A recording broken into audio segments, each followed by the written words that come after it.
احب اقول للاخواني، انا دائما كنت اتناقش وياهم الموضوع ودائما كانوا يصدوني. دائما كنت اقول لهم انه زينب بنت علي بن ابي طالب عليه السلام، مرحوم والدي كان جدا يعني ماخوذ بشخصيه زينب ولذلك سماني زينب.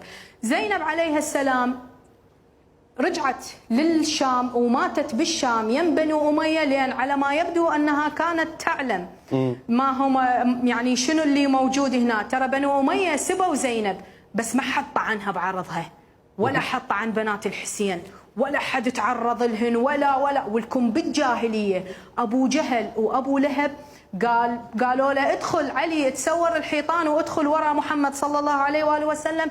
قال لهم وتقول عنا الأعراب أننا تسورنا الحيطان على بنات محمد، هاي بالجاهلية وهو كافر مشرك.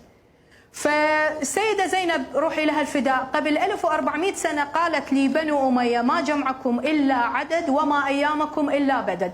وفي عام 2025 أني زينب بنت جواد الحسن أقول لكم ما جمعكم إلا عدد وما أيامكم إلا بدد. وإذا مفكرين أنه أنتم تلوون ذراعي بهذه الطريقة، لكم الليل والنهار وأنا وياكم على مد الله.